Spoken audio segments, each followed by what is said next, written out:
Okay, so parang mahaba na naman reflection natin ito. Maikli lang to na topic. Anyway, last time we have discussed about resurrection, right? And from there we have learned how important our responsibility is. As a representative of the past that is living in the present, our responsibility is very important. That's why it is really very important for us to understand how we can help our ancestors and what are the things that we have to do. And in order for us to understand that, we have to know also how God predestines human being. Are you? So in here, we will be understanding how God predestines the chosen people or even the central figure. And commonly, we always think that everything is done by God. Diba?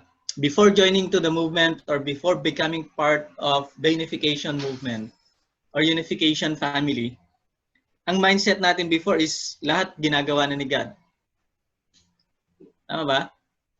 Prosperity and decline, happiness and misery, salvation and damnation, rise and fall of nation, all of these things is coming from God. Done by God. Kaya ang feeling natin, wala na tayong gagawin. Mag-antay na lang. Diba? And this is the teaching that is being given to us by Christianity. Kaya nga, this is the greatest controversy regarding kung ginawa na lahat ni God, ibig sabihin, pati pala yung mga masamang ginawa natin, plinano ni God para sa atin. Ganun ba? Ang tanong, ano bang plinano ni God sa atin? Lahat ba, pati yung hindi magandang nangyari sa buhay natin, plano na ba ni God yun? Okay? So theological controversy over predestination caused great confusion in the religious lives of many people. Okay. Nagkaroon tayo ng confusion.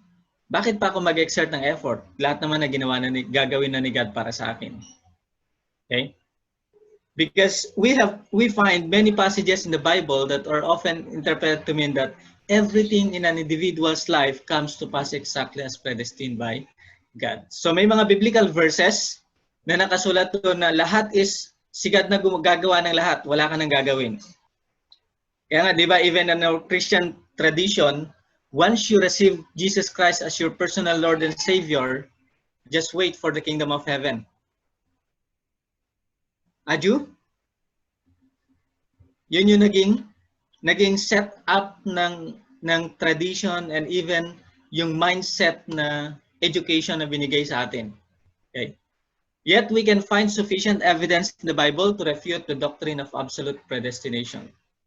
So kung titignan din natin, basahin din natin sa Bible, there are many accounts that refutes yung absolute predestination.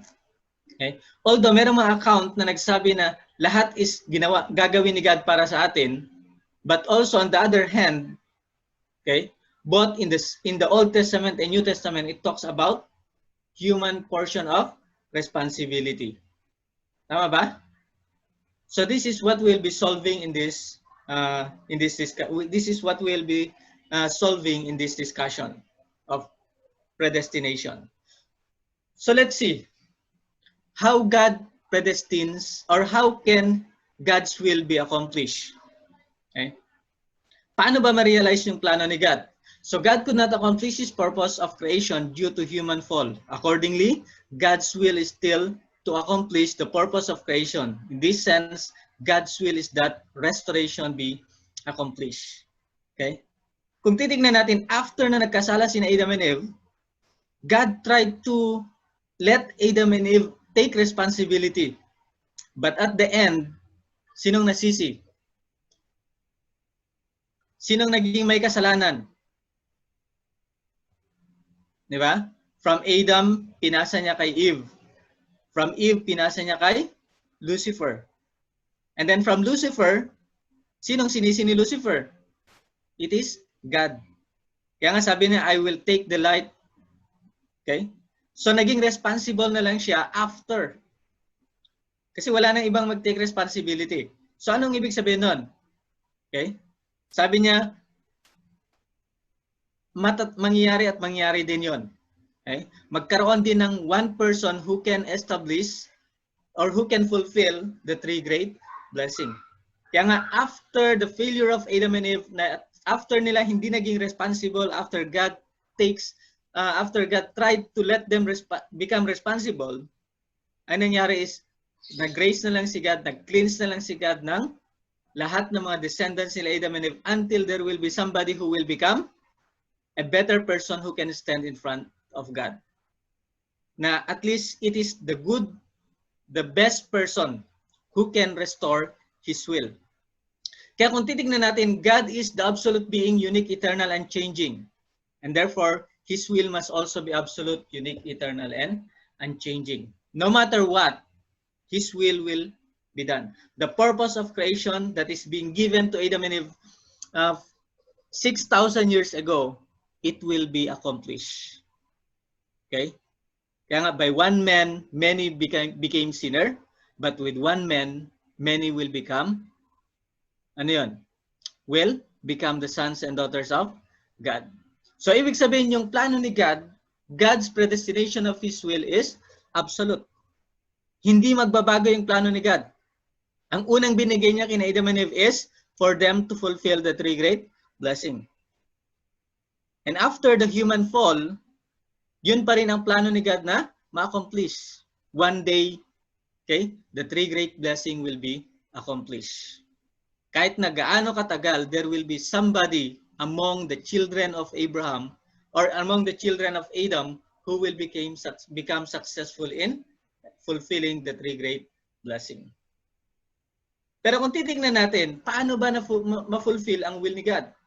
God's will is absolute, eternal, and unchanging. But the fulfillment of God's will, ano yun? Can He do it alone? We have to remember na when God created Adam and Eve, okay, create niya sila to become His counterpart and take part in the fulfillment of His will. Tama ba? Aju, merong responsibility sina Adam and Eve to accomplish so that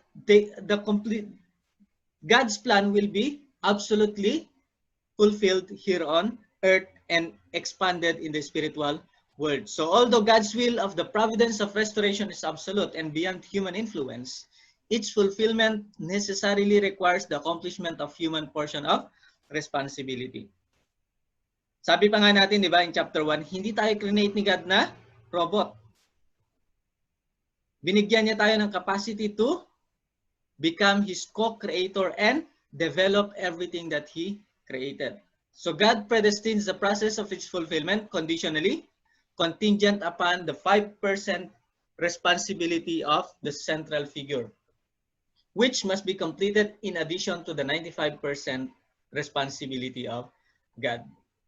So sinasabi dito na ang fulfillment ng will ni God, okay, aside from His 95% portion of responsibility, the central figure will stand to fulfill His 5% portion of responsibility. And once we are connected to the central person who will take responsibility, the 5% responsibility, automatically we can inherit the 5% portion of responsibility. Okay? Or either mabawasan yung responsibility natin kasi merong magbayad para sa ibang bagay na kailangan natin restore sa sarili natin. Okay? And that is how God's will is being fulfilled. Okay? God's will is absolute, but the fulfillment of God's will is dependent on human portion of responsibility. Because we are part of the fulfillment of God's portion of responsibility. Katulad yan ng family. Okay? Kahit gaano ka-successful ang parents, kung hindi naging successful ang mga anak, masabi ba natin na successful ang family? What do you think, brothers and sisters? Would they become successful? No.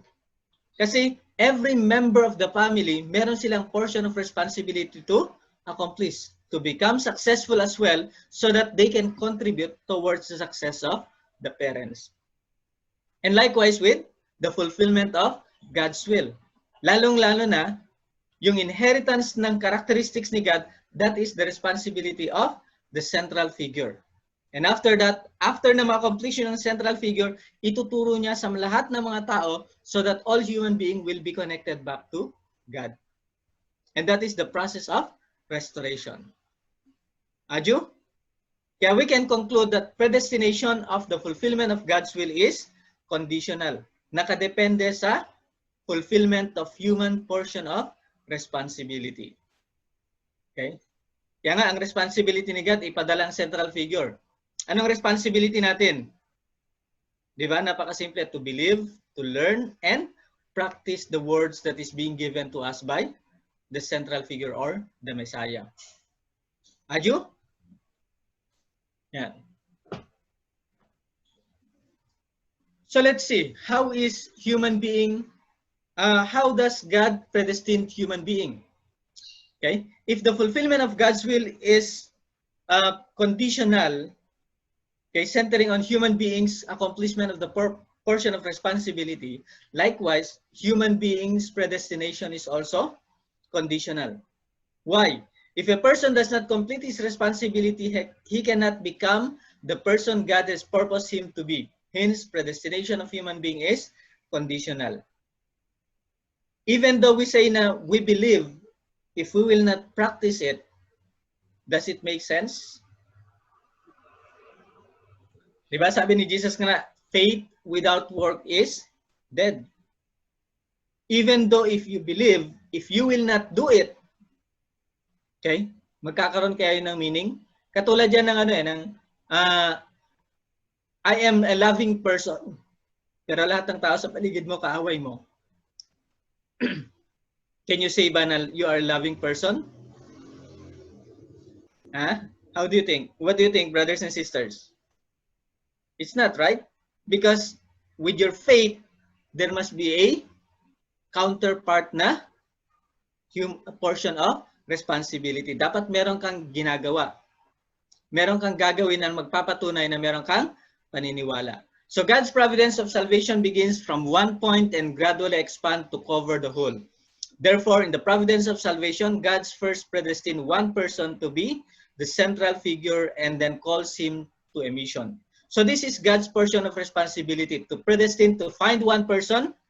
And once that person will fulfill his portion of responsibility, that person will become a central figure and God will call that person to a mission. Katulad na lang ni Moses. Di ba? Release ni God si Moses, and then after Moses fulfill his portion of responsibility to respond to God's calling, anong ginawa ni God sa kanya? Ginawa siya na central figure to lead Israelites out of Egypt. Tama ba? Aju? And centering on Moses, if the Israelites will continuously connect to Moses and absolutely obey Moses, they can inherit the characteristics from Moses. And they will become ready to accept the Messiah. Pero kung titignan natin, along the way of their travel from from Egypt to Israel or to the land of Canaan, okay, Israelites continuously experience or practice faithlessness towards Moses. Kaya nga kung titignan natin, ang responsibility ni God is to prepare a people. Okay? God will prepare a chosen people, and then from that chosen people, He will find one who can stand out among them. And that person should come from an ancestral line with good accomplishment, with a distinct character that can respond towards God's calling. And then meron din siyang quality na magbibigay ng opportunity for the victory of God. And likewise, that person will be coming from the time and place fitting to God's need. Kaya kung titingnan natin, ang central figure nagbabago depende sa panahon. Okay? Hindi yung kung sino yung dumating noon, hindi yung ibabalik niya ulit na buhayin niya ulit. Hindi ganon. But it will be somebody in the present era who can fulfill the unfulfilled responsibility of the past central figure. Kaya nga yun yung sinasabi nating second coming. Kaya yung sinasabi ng Sad to say, yung sinasabi ng mga Christians na ang second coming is when you believe, when you accept Jesus Christ as your personal Lord and Savior, that's already the second coming. It's not like that. Okay? Kasi God prepared for a period of time. Hindi nawawala yung periodic time of preparation ni God in order to raise one person. And hindi yung spirit lang yung niya ang kukunin mo tapos everything will be resolved. No. Because the Messiah will come to show us the complete restoration of our self, both physical and spiritual self. So that is how God predestined human being. It is conditional, dependent on how much we fulfill our responsibility to respond to God's calling. Kaya kung titignan natin, if we will come to understand what is being written in the Bible centering on the book of Romans chapter 8, verse 29 to 30, sabi niya doon, for those whom He foreknew, He also predestined. Okay? And those whom He predestined, He also called. And those whom He called, He also justified. And those whom He justified, He also glorified. Na kung titignan natin to, walang portion of responsibility ang tao. Sino may responsibility to call a person? It's God. Who will justify the person? It's still God. And who will glorify the person? It's no other than God. Kaya centering on this biblical verse, sinasabi na wala na tayong gagawin. Kailangan lang nating maniwala kay God. Pero it's very clear din yung sinabi ni Jesus Christ 2,000 years ago na faith without work is dead. Even though you believe, you have a strong faith, if you will not do it, if you will not practice it, that is nonsense. Adyo? Yan. Kaya kung titignan natin, parang lahat na lang is si God na ang gagawa. There is no human portion of responsibility. So because the biblical verse does not mention human portion of responsibility, people may misinterpret it to mean that all affairs are determined solely by God's absolute predestination. Kaya nga sinasabi natin, pag may aksidente, plinano ni God yan. Do you think pinagpa-pray ni God, sana ma-aksidente yung anak ko? Ganun ba? Ganun ba pinagpa-pray ni God? Di ba, even our parents nga, kahit nasa labas lang tayo ng pinto, they are always looking for our safety. So hindi yun nakapaloob dun sa plano ni God. It is dependent on human portion of responsibility, how much we respond to the warning that is God had given. Katulad yan, sabi niya, don't drink if you will drive. That's a warning, right? And it talks about human portion of responsibility. Anong responsibility mo nun? You have to believe and practice it. Pero matigas ang ulo mo. Anyway, plano naman ni God na buhayin ako eh. Okay? So pag na-aksidente ka, kasalanan pa rin ba ni God yun? Hello? No. Kasalanan ba ni God yun? Actually, it's not. It is because of misunderstanding of, or we did not respond to the warning that is given to us. So likewise, with the fulfillment of God's will, and most especially, we as human being, hindi lahat ng bagay plinano ni God. Kasi ang plinano ni God sa atin is for us to become good. Pero, meron pa rin tayong choice. Okay? Depende kung paano natin naintindihan yung will and plan ni God. So, ibig sabihin, brothers and sisters, hindi lahat na nangyari sa buhay natin is yun yung gustong mangyari ni God sa atin. Because God wanted us only to experience joy and happiness living together with the things that He created. Ang gusto ni God is mag-enjoy tayo sa lahat ng bagay na create niya, binigay niya para sa atin. Even living together with our brothers and sisters. Hindi niya plinano yung mga bagay na hindi magandang nangyari sa atin. The one who lead us towards that is our misunderstanding of our portion of responsibility, or either we did not follow or we did not believe into the warning that is given to us. Katulad nga ng sinabi ko kanina, di ba? Meron nakalagay na warning, don't drink if you will drive. Pero matigas ang ulo mo. Hindi ka lang uminom. Okay? Nagpakalango ka pa sa alak. Okay? Tapos nag-drive ka. What will happen? Okay? So kung may mangyari sa'yo, kagustuhan ni God yun. Ganun ba yun? Actually, it's not. It is our portion of responsibility. Kasi ang gusto lang ni God sa atin is our experience of eternal joy and happiness together with the things that He created and together with Him eternally in the spiritual world. So meaning, brothers and sisters, understanding this predestination, okay, our responsibility is very important. Our understanding of how we can be connected to God is very important. That's why ang ginagawa nga natin is we are always looking for a person who can guide us.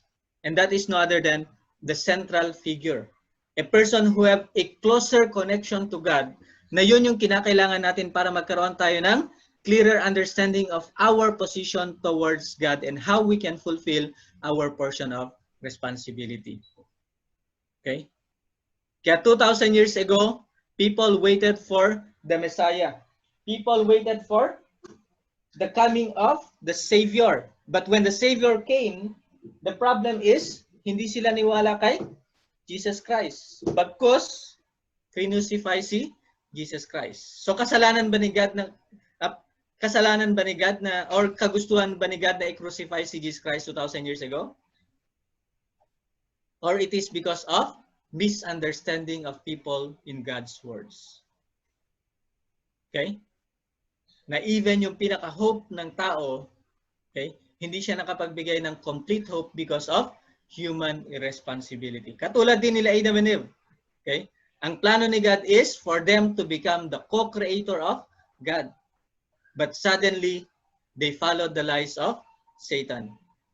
And because of that, they were not able to stand as the hope of humanity. So likewise, we are waiting again for the hope of humankind. And we are now waiting for the second coming of the Messiah. Aju? So ang tanong ngayon, are we really prepared for that? Are we really 100% prepared? Okay? Are we ready to take responsibility for the sake of the Messiah? Or are we really become ready to accept my individual Messiah, the representative of the Messiah, in order for me to enter the kingdom of heaven? So I hope with that we can have a clearer understanding of how can we fulfill our portion of responsibility and respond towards God's calling. Because God predestined us to become a good person and practice goodness as well. Good afternoon, everybody.